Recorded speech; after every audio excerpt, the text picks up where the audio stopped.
Welcome to the GovComms podcast, bringing you the latest insights and innovations from experts and thought leaders around the globe in government communication. Now, here is your host, David Pembroke. Hello, ladies and gentlemen, and welcome to GovComms, the podcast that examines the practice of content communication in government and the public sector. My name's David Pembroke, and thank you very much for joining us once again. And if you haven't listened before and you're here for the first time, welcome to you. And I hope that you will get something out of today's conversation, but not only today's conversation, the conversations of the past. You're welcome to get onto the Content Group website, www.contentgroup.com.au, and go back through the couple of hundred episodes that are there, looking at this peculiar challenge of how do we help government to communicate more effectively so they can create better societies and improve the welfare of citizens. Today, we look at it from a slightly different angle. We look at social media, but we look at it in terms of the enterprise. So it's how can we use social internally in organisations to drive productivity? We know of the tools such as Slack, such as Yammer, such as Jira. There are a lot of these tools that help to drive internal work collaboration, that help to drive internal workplace cultures. And when you consider that the single largest investment that government makes in terms of the public service, both in Australia and around the world, is people, getting the most out of people every day is a fundamental challenge, an important challenge for every government and public sector organisation. So today we speak to Rita ZONIUS, who is the Enterprise Social Engineer. Rita, until late 2017, spent a long time working for the ANZ, which is one of Australia's largest banks. She started her career around 2000 and she worked across a variety of communications roles such as media relations, government and regulatory affairs, and ultimately in her role as driving the enterprise social team, she reported to both the CEO and the head of communication and change. And it was around 2017 where she became the head of internal communication and became an expert in how to get the most out of the 60,000 employees who work for the ANZ Bank. Now, banks and big government agencies, they've got a lot in common. So today we will learn a lot about that experience at the ANZ that can help us drive greater productivity out of our workforces in the public sector. But she joins me now.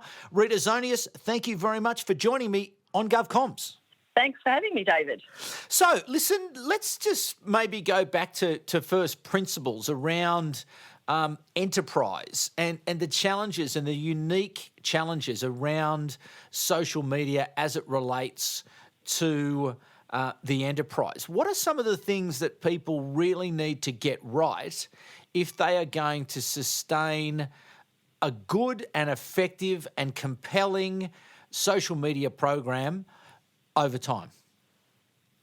Sure. Well, first it's worth thinking about the use of social at home. Now, we've all got phones, we've all got apps that we love, that we use every single day. Now, when it comes to work, though, unfortunately, in a lot of workplaces, the technology simply hasn't kept up. So the cool gadgets that you have at home, are not available to you at work. So what happens? We see the creeping in of shadow IT, people bringing their own devices to work, their own apps, and using those to get their work done, irrespective of what the technology police in your organisation might be telling you. So these tools are being used. So finally, I think we're sort of seeing a shift in the planet, and organisations are waking up to the fact that you can't stop your people from using social technologies at work. So it's time to actually put them in the hands of people. And if we're going to do that and spend money on these technologies, then we want to make sure we do that effectively. So there are a number of levers that you can pull to make sure that social technologies hit the right note inside of a company. But the main thing is to ensure that we understand that we're not putting these tools in the hands of people to post pictures of cats and dogs. Yes, of course, social technologies are very social in their nature and they can be a lot of fun. But in the work context, the difference is we've got to help people understand how they can use those tools to get their real work done. I think that's the biggest challenge facing organisations. So how then do you locate, when you're considering this on behalf of clients, how do you locate social media in terms of the overall strategic communications approach to an organisation? Where does it sit, and how do you locate it in such a way that it is and does become an effective tool on behalf of the organisation? So social technologies are fast becoming a hub of a digital workplace. So I'm particularly interested in enterprise social networks.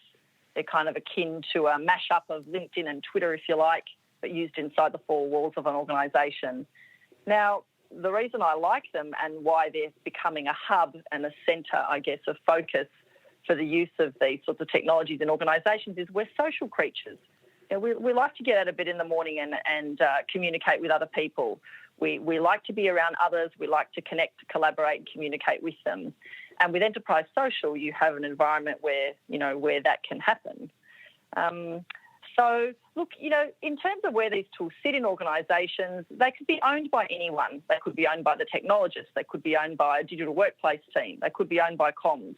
But the point is the whole organisation, to make it successful, really must take interest in it.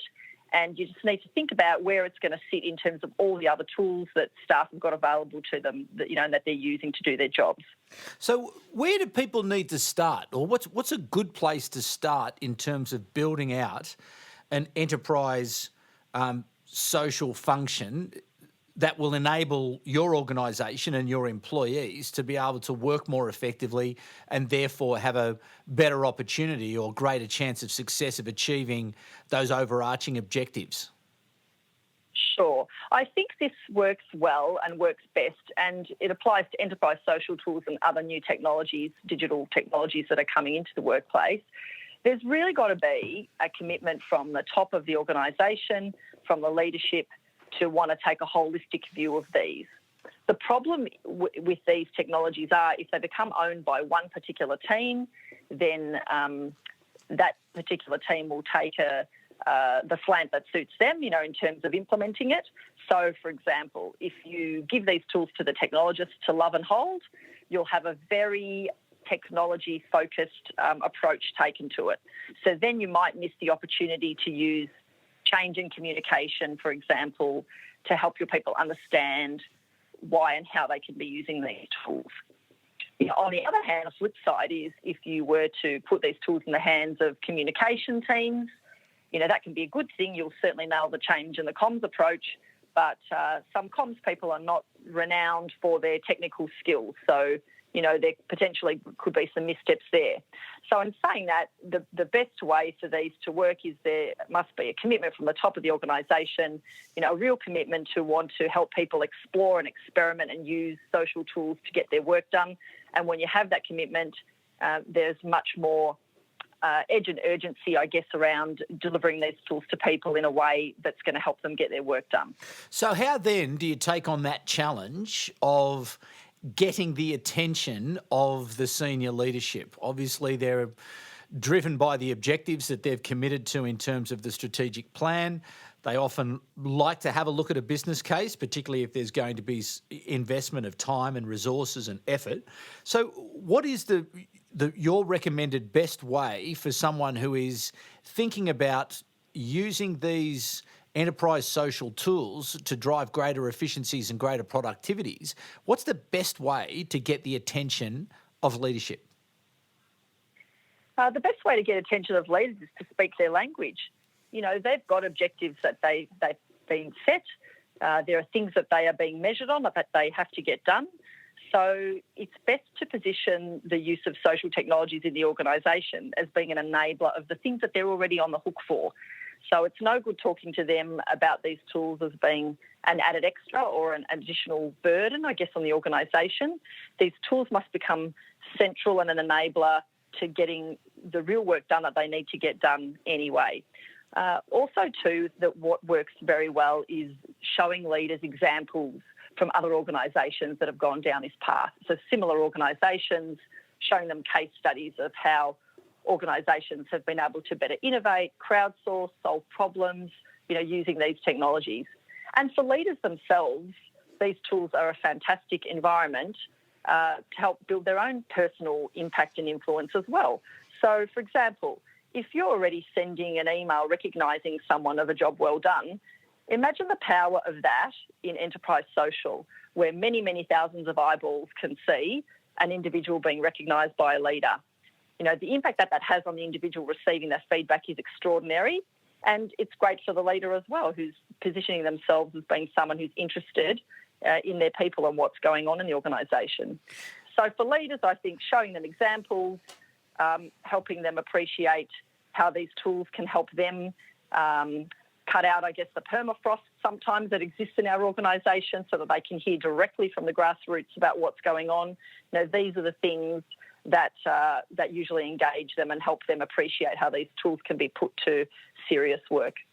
You had a big job in Australia doing the work for the ANZ Bank to be able to set up the enterprise social approach that was to engage the 60-odd thousand employees that were there. What stories can you tell us from that time about some of the challenges and some of the opportunities and indeed some of the benefits that were derived from those steps that you took? Sure. Well, I remember that when I was first given the gig to go and do it, the first thought that popped into my head was, I don't really know anything about technology. I'm not a technologist. But once I was thrust into the role to take the social tool and implement it in such a way that it would stick for people, I fast realised that, in fact, I was the right person for the job, because this is not an exercise in deploying a piece of technology. This is about engaging people in a way that helps them shift their behaviour, in a way that opens up their minds to the possibilities of a different way of getting their work done. Because let's face it, human beings are quite scared of change. And now here we are all of a sudden saying to people, we want you to get out of your email, get out of your silos, work more visibly, because when you work more visibly, people can help you with their work, or you could help someone else solve a problem. That comes with a lot of fear. If you've never done that before, you could feel vulnerable. You could feel perhaps, in some cultures, you might feel as if you're perhaps big-noting yourself by talking about what it is you do in your work. So there are many challenges and many little voices inside of people's heads that prevent them from either giving this a go at all or from really taking it where it could go and get the job done. So I certainly found that the biggest challenge was a behavioural one, and it really did not have anything to do with technology at all. Having said that, though, this can't be just left to one department of an organisation. It's best when this is a holistic approach is taken, where you involve people from all walks of life in your organisation. So users who will help you appreciate, what business purpose the tool will serve, and, doing the housekeeping as well around governance and compliance. We had a banking licence in ANZ. We needed to safeguard that licence. So having a team of people around you who can look at the various risks and issues, that you may need to mitigate as well. So a holistic approach, absolutely understanding that most of this game is around behaviour change and having very good housekeeping, in place were certainly key success factors in making it work at ANZ. So how did you get that behaviour change? How did you get the adoption and the take-up? What were some of the things that you did to get people started down this path of being more open and working more openly? Sure. There are a number of, sort of key success factors when you look at getting behaviour change to happen so that people will embrace these way that won't flash in the pan, but that's sustainable. And we've talked about one already. One is leadership. So not only do we look to the leaders to help support this initiative, but we look to them to be role models, because if your leaders are not there and they're not being social and they're not using the tools, you can bet your people won't value it either. So your leaders must value it and role model it. That's one key success factor.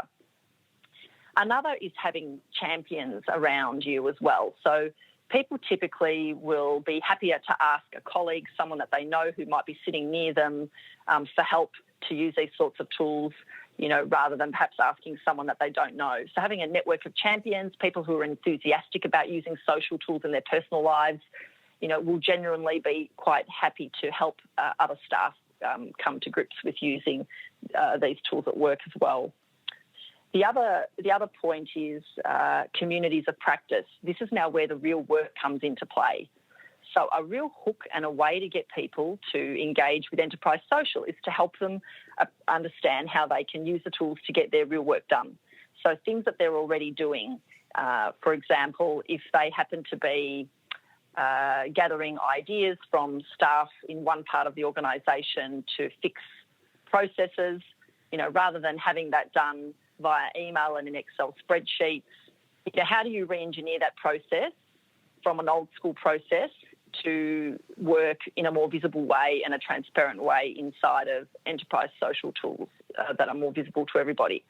So it's about working. This is not easy, this part of the work, but it is about identifying those valuable pockets of your business where there's some really good work being done, where you can identify how social tools could help. Can you give us a specific example from your time when you were back there at the ANZ where you're able to draw a direct line between the engagement and activity facilitated by the enterprise social and a direct impact or measurable impact on productivity or achieving of business objectives? Sure. So it was no surprise in the end, after we had the tools in for sort of more than a year or so, that the most engaged communities of practice that we had were all frontline staff groups, so staff who were serving the customers.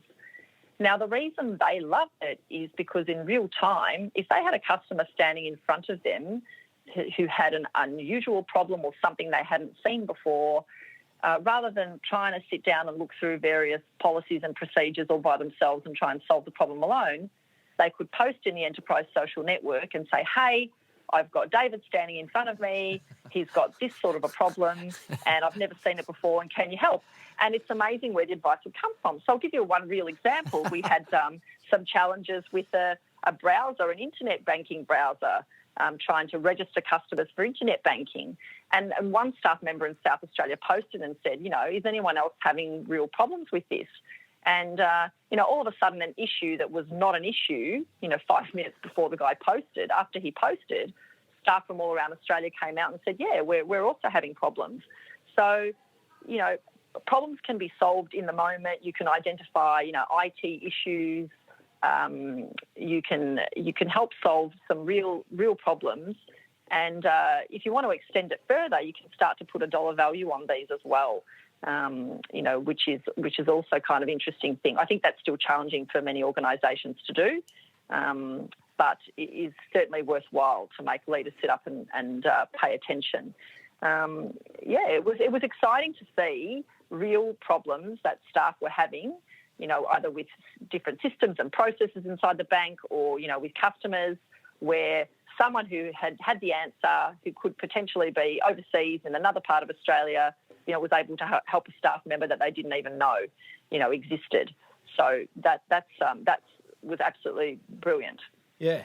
So you raise a couple of things there, I think, that are of real interest. And one of them is obviously that return on investment question and being able to ascribe dollar values to particular behaviours or incidents or occasions or whatever, so that you can actually say, we spent X and returned Y. It's very.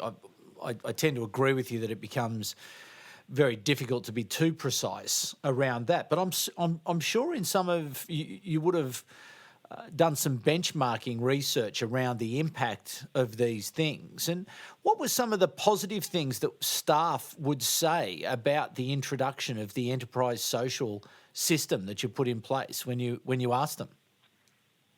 Well, I know certainly if you've just looked at the hard numbers of engagement surveys now after we put the tool in, staff would say to me, it was delightful actually after I left the bank. I went and opened a small business account for myself for my new business. And I mentioned to the banker, who I was and what I'd done. And just without prompting, he said to me, I can't tell you how fantastic that enterprise social network is. He said, it's given me a voice. I feel like for the first time, my voice is really being heard. When I have a problem, I have somewhere to go and raise that and for some action to be taken.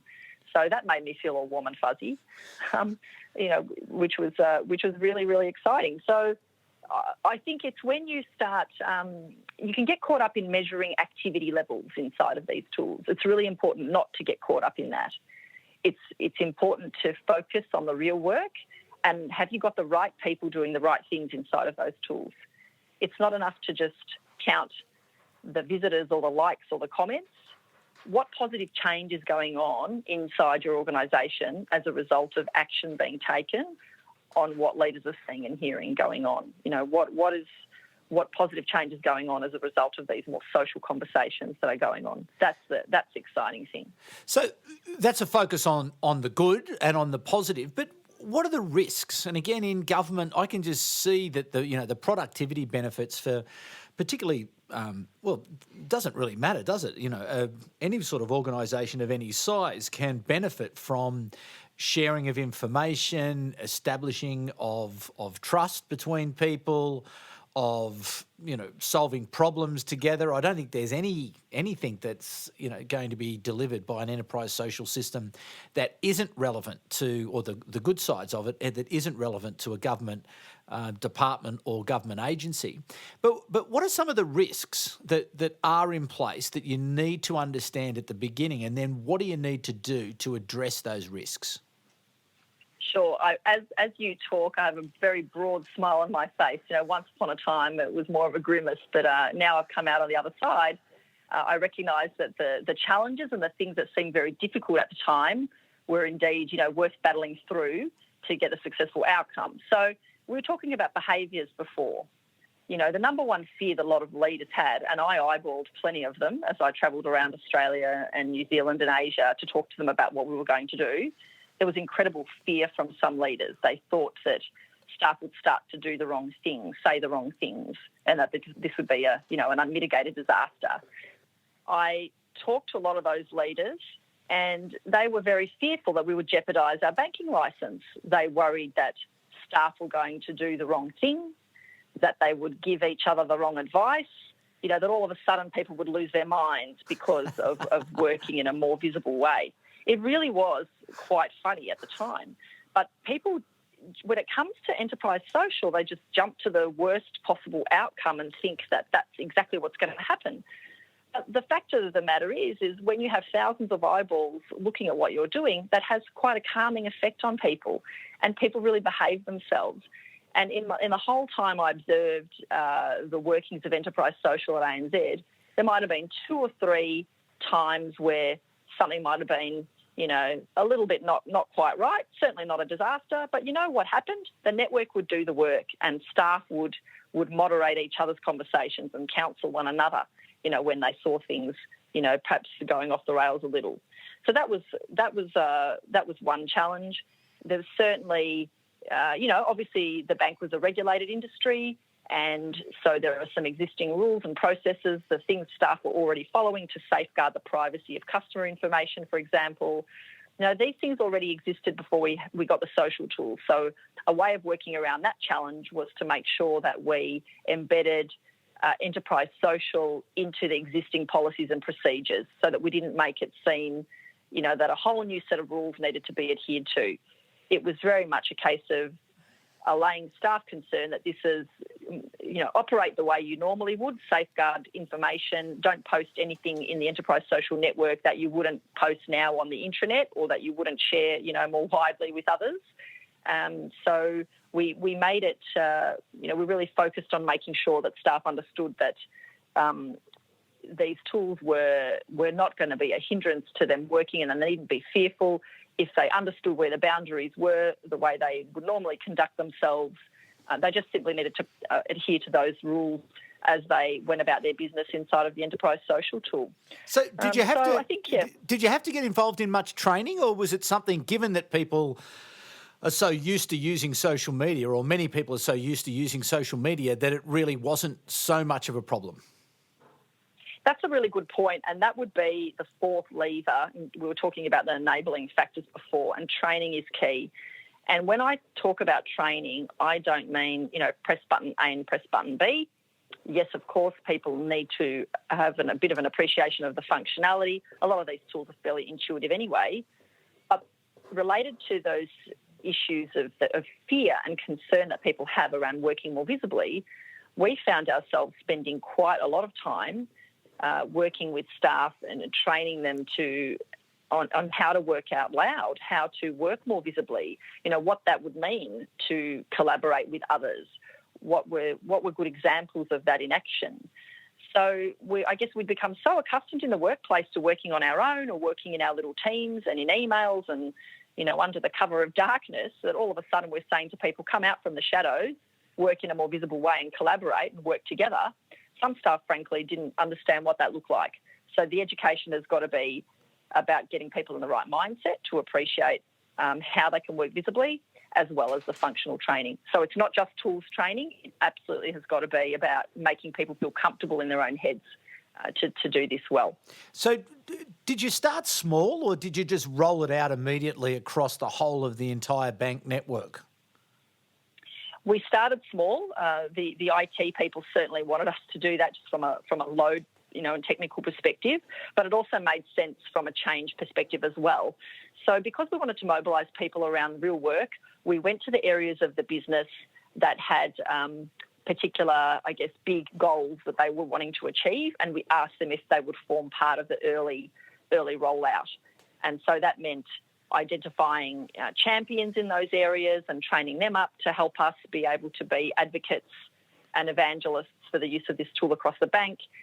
It meant identifying communities of practice that we could set up, that we could focus on to make sure that they built out great content that would be useful for the people who would go there when we first turned the tool on.